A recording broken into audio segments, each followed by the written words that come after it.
One of those cities or areas that are in our district is the area of Yuma. Yuma's a city, a border town, Yuma, Somerton, San Luis, and some of the other areas. And so we came down today. We left the big city to come down here out to rural country. Actually, that's where I'm more comfortable, out here in the rural areas. Felt like I was at home. Nothing like small town living. We visited facilities, the border health facilities, and one of the colleges out here that actually train medical professionals and have care centers and recovery centers and whatnot. Very, very impactful visit to see firsthand the immigration process as it is now, and to gather some really good ideas from people that aren't just talking about the work, but people that are actually doing the work on a day-to-day basis. And some of the things that I saw today, some of them were heart-wrenching, some of them brought tears to my eyes, some of them further cemented me in my position that the crisis is not at the border.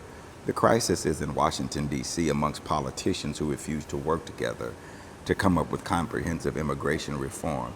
A wall by itself is not going to fix this issue. Went out and saw the wall today for myself personally, and it's not going to resolve the issue by itself. It's going to take comprehensive immigration reform, and so I'm fully committed to that. And a part of our visit today was to look at some of these dynamics. It's been a very impactful visit, and of course I'll share some of it with you as we go along on the campaign trail.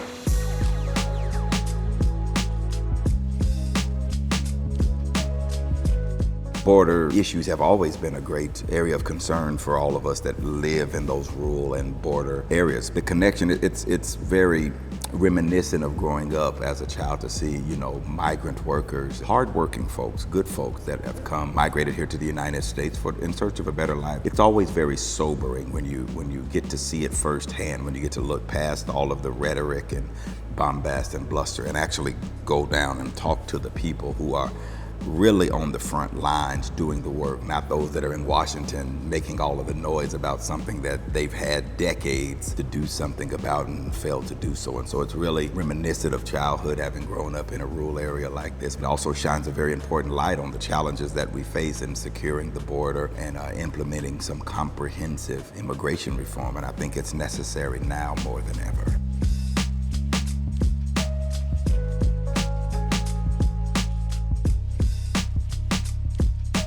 This particular concept of abortion is very touchy in the sense that, because the question is, what is allowable? There is a valid argument that we want to protect, and we don't want people using quote unquote abortion as a method of birth control.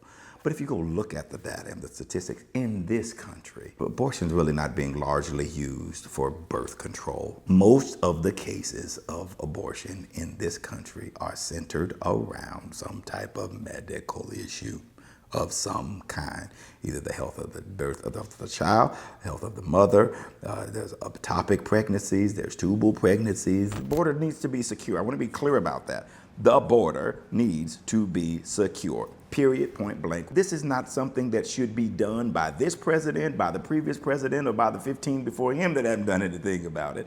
This lays at the feet of Congress, who has hijacked this border thing for political points and political issues. The crisis is not at the border.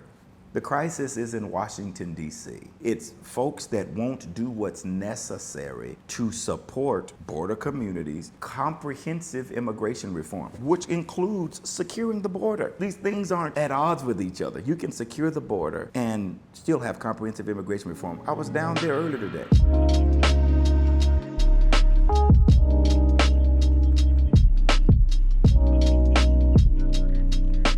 I think we all agree that Paul Gosar don't need to be nowhere near Washington. He needs to go home. But we all have to take up the mantle of responsibility and making sure. And it's going to take all of us talking to folks. It's going to take all of us donating. And some of you have done that tonight. Others of you will.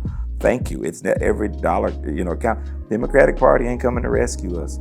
They've already said none of their money is going past Maryvale. That's in Phoenix. That's in the hood in Phoenix. They don't care anything about the west side of the state. You know what I mean? They're not gonna do it. We're gonna have to do it ourselves. I don't want to wake up on November 6th and know that I have to deal with another 2 years of Paul Anthony Gosar. I don't want to do that. I'd rather have some adequate representation, and I promise you that I will always do right. Thank you all for your support. Remember Bill O'Leary as well. Thank you, and we'll be back out here soon. And fair winds and fair seas to all of you.